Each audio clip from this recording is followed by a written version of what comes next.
Students, unit number 18 में आज topic study करेंगे हम एंटीबायोटिक्स। एंटीबायोटिक्स दो वर्ड लिखे हैं मैंने ऊपर जो है। पहला वर्ड है एंटी, दूसरा वर्ड है बायोटिक्स। पहला वर्ड है एंटी, दूसरा वर्ड है बायोटिक्स। एंटी मीन होता है अगेंस्ट, एंटी मीन होता है अगेंस्ट।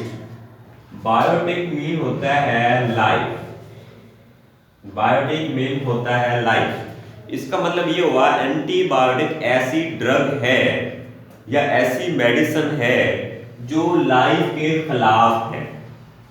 अब ये नहीं समझ लेना कि ये इंसान की लाइफ के खिलाफ है तो फिर हम इसको इस्तेमाल क्यों करेंगे। तो इंसान की लाइफ के खिलाफ नहीं, ये बैक्टीरिया की लाइफ के खिलाफ है। बैक्टीरिया की लाइफ को खत्म करती है या उसकी लाइफ को कम कर देती है। इस वजह से हम इसको नाम क्या देते हैं, एंटीबायोटिक्स कहते हैं। क्या कहते हैं? तो हम लिखते हैं इसमें the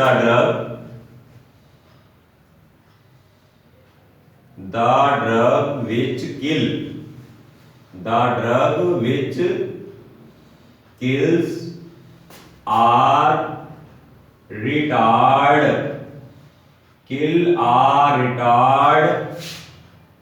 the growth of bacteria, growth of bacteria। या तो बैक्टीरिया को किल कर देगा या फिर उसकी ग्रोथ को रिटार्ड कर देगा, मतलब कम कर देगा। तो फिर इनको हम क्या कहते हैं भाई? ऐसी ड्रग्स को हम एंटीबायोटिक्स कहते हैं। ऐसी ड्रग्स को हम एंटीबायोटिक्स कहते हैं। ऐसी ड्रग्स जो बैक्टीरिया को किल कर दें या बैक्टीरिया की ग्रोथ को रिटार्ड कर दें, तो उन ड्रग्स को हम क्या कहते हैं भाई? एंटीबायोटिक्स का नाम देते हैं। अब इन एंटीबायोटिक्स को हमने क्या करना है? क्लासिफाई करना है, डिफरेंट इनके ग्रुप्स बना देने हैं। क्या करना है? डिफरेंट ग्रुप्स बना देने हैं। तो देखिए जरा इनकी ग्रुप्स में एक ग्रुप का नाम देते हैं, इसी डेफिनेशन के मुताबिक मैं इसको लिख रहा हूं। एक को कहते हैं आप bactericidal, bactericidal antibiotics, bactericidal antibiotics. दूसरी कौन सी है? इनको हम कहते हैं bacteriostatic, bacteriostatic antibiotics, bacteriostatic antibiotics. तो हमारे पास दो ग्रुप्स हैं हमारे पास, ये वाले जो है। बैक्टीरिसाइडल एंटीबायोटिक का मतलब ये हुआ कि ये किल कर देते हैं, किल द बैक्टीरिया। ये बैक्टीरिया को किल करने वाली ड्रग्स हैं। तो साइडल का मतलब जो किल करने वाली हो। ऐसी एंटीबायोटिक्स जो बैक्टीरिया को किल कर दें, उनको बेटे हम क्या कहते हैं? बैक्टीरिसाइडल एंटीबायोटिक्स कहते हैं। तो आप डेफिनेशन लिख सकते हैं सेंटेंस की फॉर्म में, the antibiotic which kill the bacteria are known as bactericidal antibiotic. और बैक्टीरियोस्टैटिक का मतलब, स्टैटिक का मतलब स्टेट में रखना, उसको रिटार्ड करना। तो हमने डेफिनेशन में लिखा है ऐसी antibiotic which retard the growth of bacteria, retard the growth of bacteria. Bacteria की ग्रोथ को अगर रिटार्ड कर दे, कम कर दे, तो उन एंटीबायोटिक्स को हम क्या कहते हैं? बैक्टीरियोस्टैटिक एंटीबायोटिक कहते हैं। क्या कहते हैं? बैक्टीरियोस्टैटिक एंटीबायोटिक कहते हैं। ये तो अकॉर्डिंग टू डेफिनेशन दो कैटेगरीज बना दी, बैक्टीरिसाइडल और बैक्टीरियोस्टैटिक। इस तरह इनकी इन्फेक्शन को कंट्रोल करने का जो रेट है, उस बुनियाद पर भी दो कैटेगरीज बनाते हैं। एक कैटेगरी को कहते हैं broad spectrum, broad spectrum antibiotics, broad spectrum antibiotics. दूसरी है हमारे पास, इनको बेटे हम कहते हैं narrow spectrum, narrow spectrum antibiotics, narrow spectrum antibiotics. अब जरा देखें, ब्रॉड से हमें पता चलता है ये ट्रीट करती हैं, ट्रीट वाइड रेंज ऑफ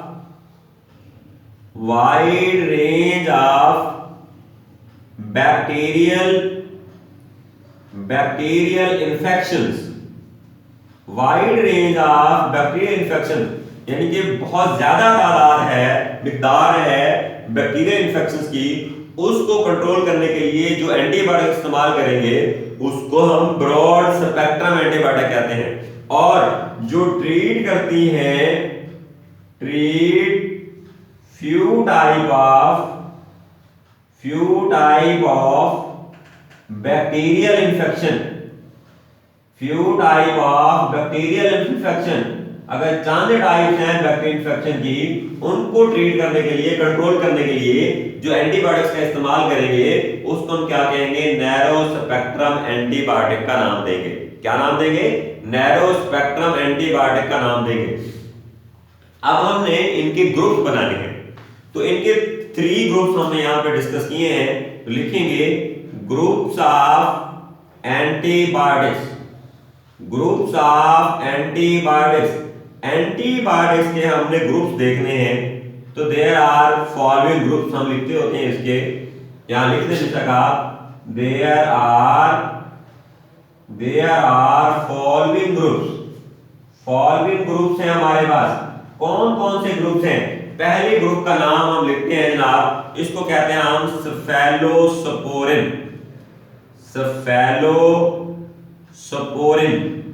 पहले ग्रुप का नाम है, इसको क्या कहते हैं हम सेफेलोस्पोरिन कहते हैं। क्या कहते हैं बेटे? हम इसको सेफेलोस्पोरिन कहते हैं। अब ये सेफेलोस्पोरिन एंटीबायोटिक है, इसने क्या काम करना है? एक तो इसने क्या करना है, दैट इंटरफियर, बेटे ये इंटरफियर करता है, इंटरफियर विद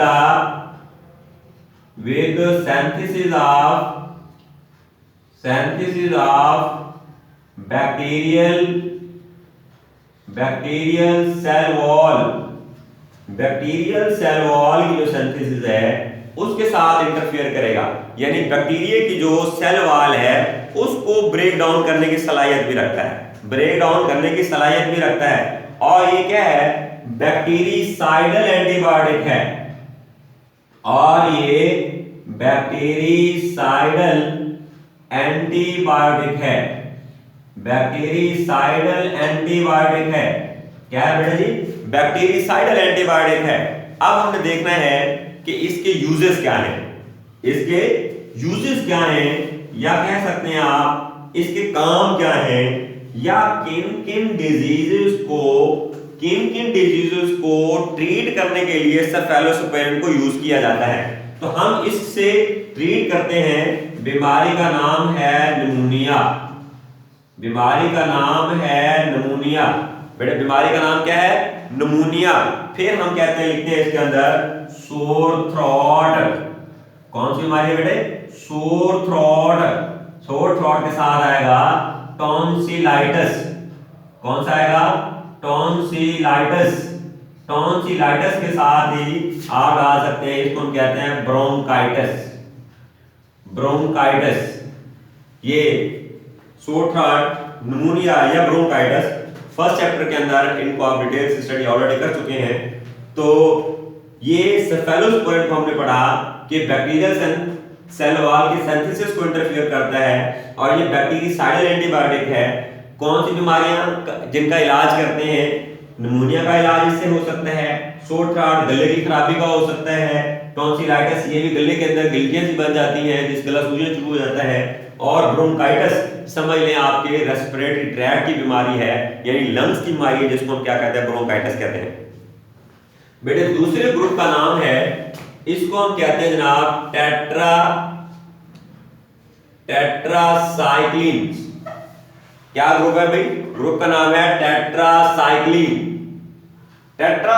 ग्रुप जो है, देखना ये है इसकी क्या क्या कैटेगरीज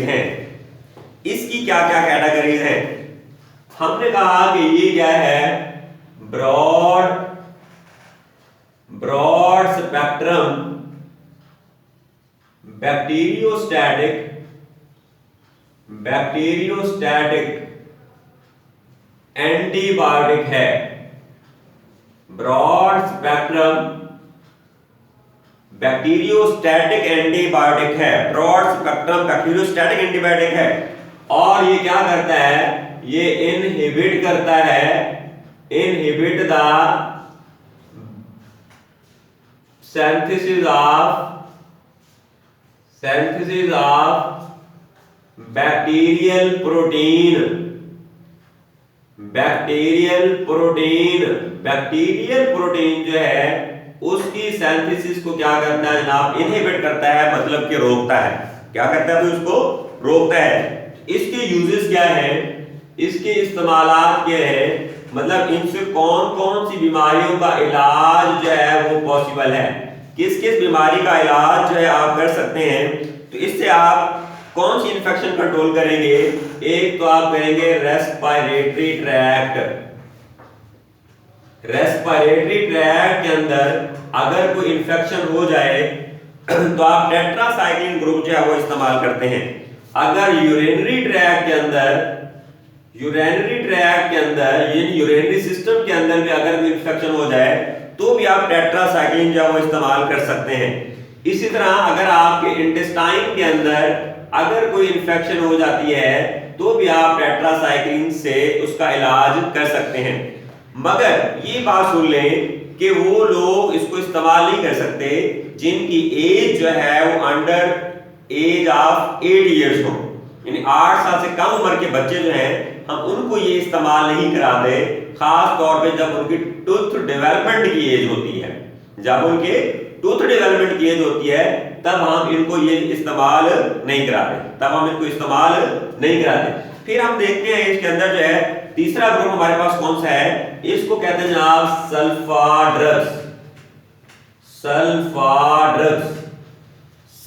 ड्रग्स का दूसरा नाम भी है, इसको कहते हैं जनाब सल्फोनामाइड। ये सल्फोनामाइड जो है यूं समझ लें ये क्या है, एक ग्रुप है। सल्फोनामाइड जो है ये क्या है, एक ग्रुप है। तो सल्फर ड्रग जो है ये क्या है, एंटीबायोटिक्स हैं। क्या है ये, एंटीबायोटिक्स हैं और इनको सल्फोनामाइड ग्रुप से अटैच करते हैं। अब ये कौन सी एंटीबायोटिक हैं, हम लिखते हैं इसमें कि ये ब्रॉड स्पेक्ट्रम, जैसे ऊपर लिखा था मैंने, these are broad spectrum bacteriostatic antibiotic. ये ब्रॉड स्पेक्ट्रम बैक्टीरियोस्टैटिक एंटीबायोटिक्स हैं, ठीक है। और ये किस चीज को इनहिबिट करती है, ये तो इनहिबिट कर देती है बैक्टीरियल प्रोटीन की सिंथेसिस को, और ये बेटे इनहिबिट करते हैं फोलिक एसिड को, फोलिक एसिड सिंथेसिस किसके अंदर भाई, हम लिखते हैं जनाब इन बैक्टीरिया के अंदर फोलिक एसिड की सिंथेसिस को इनहिबिट करते हैं, रोकते हैं। कौन, सल्फर ड्रग्स यानी सल्फोनामाइड ग्रुप जो है। अब इनके यूजेस कौन से हैं, इनके इस्तेमालात देखने हैं कि कौन से हैं बेटा। तो इनके इस्तेमालात में आप जरा देख लें, ये ट्रीट करते हैं कौन सी बीमारी को, निमोनिया को करते हैं। ये भी ट्रीट करते हैं निमोनिया को, और ट्रीट करते हैं किसको भाई, ये ट्रीट करते हैं और यूरिनरी ट्रैक्ट इन्फेक्शन को, किसको, यूरिनरी ट्रैक्ट इन्फेक्शन को भी ये क्या करते हैं भाई, कंट्रोल करते हैं। तो ये तीन ग्रुप्स हमने पढ़ लिए, सेफेलोस्पोरिन, फिर हमने पढ़ा टेट्रासाइक्लिन्स, जो मोस्ट ज्यादा इस्तेमाल होता है वो टेट्रासाइक्लिन इस्तेमाल होता है। फिर तीसरे नंबर पर हमने पढ़ा सल्फर ड्रग्स। कौन सा पढ़ा, सल्फर ड्रग्स। अब हमने टॉपिक पढ़ना है एंटीबायोटिक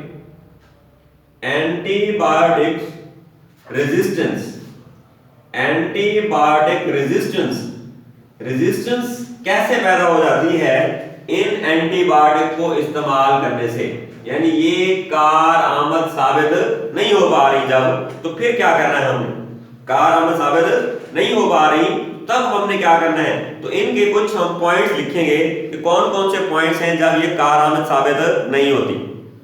मोस्ट इंपॉर्टेंट है, मगर बैक्टीरिया इन एंटीबायोटिक के खिलाफ रेजिस्टेंस जो है वो क्या कर लेता है भाई, डेवलप कर लेता है।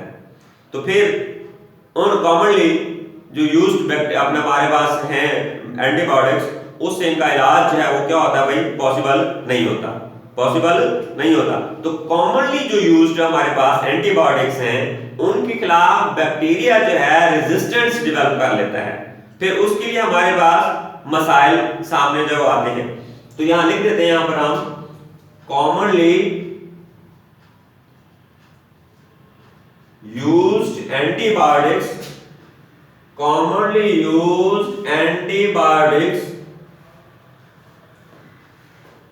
जो है इनके खिलाफ बैक्टीरिया जो है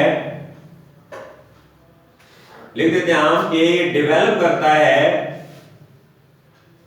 रेजिस्टेंस। क्या करता है ये, रेजिस्टेंस डेवलप कर लेता है, खास तौर पे किन के अगेंस्ट, जो कॉमनली यूज्ड एंटीबायोटिक्स हम ले रहे हैं, बार बार जिनका इस्तेमाल हो रहा है, उनके खिलाफ ये रेजिस्टेंस डेवलप कर लेता है। अब जब ये रेजिस्टेंस बेटा डेवलप हो जाएगी तो फिर हम क्या करेंगे, उसका कोई तरीकाकार सोचेंगे, इसका हल सोचेंगे कि क्या करना चाहिए। तो नंबर ऑफ वेज देखने हैं फॉर डेवलपिंग रेजिस्टेंस, तो यहां लिख देते हैं वेज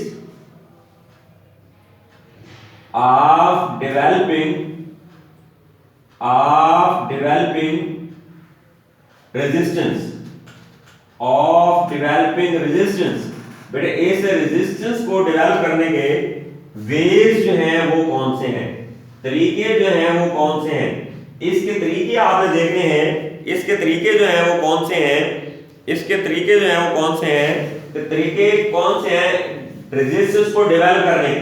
पहला तरीका जो है हमने देखना है इसका कौन सा है, इसका पहला तरीका है हमने देखना है कौन सा है, stop working of internal mechanism.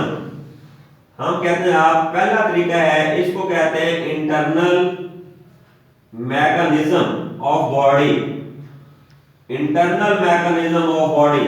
जो इंटरनल मैकेनिज्म है ये इनकी एंटीबायोटिक की जो वर्किंग है उसको स्टॉप कर देता है, उसको क्या कर देता है, स्टॉप कर देता है। दूसरा तरीका जो है वो है बेटे, इसको नाम देते हैं जीन ट्रांसफर, जीन ट्रांसफर। दूसरा तरीका क्या है, जीन ट्रांसफर। तो हम लिखते हैं इसमें कि जीन ट्रांसफर जो है बैक्टीरिया के अंदर हो जाते हैं जो रिस्पॉन्सिबल हैं for the resistance between them, यानी कि उन एंटीबायोटिक्स के खिलाफ रेजिस्टेंस के जो है वो क्या है बेटे, खिलाफ है। तो पहले वाले को बता देता हूं मैं कि इंटरनल मैकेनिज्म जो है ये स्टॉप कर देता है वर्किंग ऑफ एंटीबायोटिक्स को, वर्किंग ऑफ एंटीबायोटिक्स को स्टॉप कर देता है। तो इंटरनल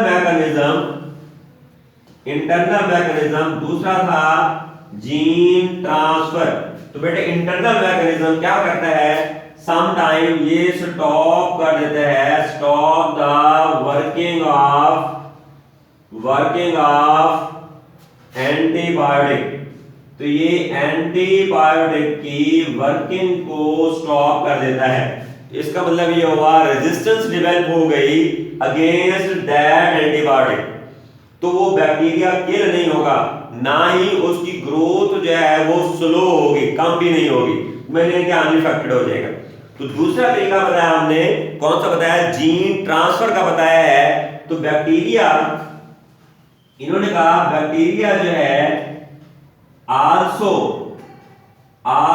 ट्रांसफर, ये ट्रांसफर कर लेते हैं, क्या कर लेते हैं भाई, ट्रांसफर कर लेते हैं जीन को, किसको, जीन को ट्रांसफर कर लेते हैं जो रेस्पॉन्सिबल है, रेस्पॉन्सिबल फॉर डेवलपिंग रेजिस्टेंस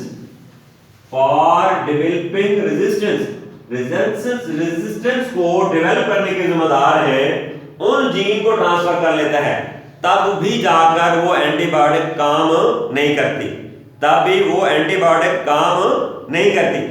तीसरे नंबर पर है, इसको हम कहते हैं बेटे एफिकेसी। एफिकेसी। अब इस एफिकेसी से क्या मुराद है? इनकी कोई कारकर्दगी नहीं है, दे हैव नो एफिकेसी, कोई एफिकेसी नहीं होगी। बेटे कब नहीं होगी? एफिकेसी कब नहीं होगी? On viral infection. Viral infection के ऊपर कोई एफिकेसी जो है वो एंटीबायोटिक नहीं दे सकता, क्योंकि एंटीबायोटिक काम करता है सिर्फ किसके लिए भाई? बैक्टीरिया को किल करने के लिए या उससे मिलते जुलते और पैरासाइट को किल करने के लिए। तो ये वायरस को किल नहीं करने की सलाहियत रखता, इसलिए वायरल इन्फेक्शन के ऊपर इसकी कोई एफिकेसी नहीं होगी। तो ये क्या थे? एंटीबायोटिक रेजिस्टेंस के हवाले से थे। अब हम देखना है problem related to resistance antibiotics. तो प्रॉब्लम्स हमने देखने हैं related to developing antibiotic resistance. Problem जो है वो कौन से सामने जो है वो आ सकते हैं? तो चूंकि ये बीमारी सीरियस है, हमारे पास जो है एंटीबायोटिक्स जिनका हम इलाज करते हैं, तो to treat infections more difficult, मुश्किल हो जाएगा, क्योंकि आपके पास कॉमन जो है एंटीबायोटिक प्रेजेंट है, उसके अलावा आपके पास अगर चीजें अवेलेबल नहीं है तो फिर आपके लिए उन इन्फेक्शन को ट्रीट करना जो है वो आसान नहीं रहेगा, मुश्किल हो जाएगा। फिर आपको ट्रीट करना पड़ेगा, ट्रीट विद मोर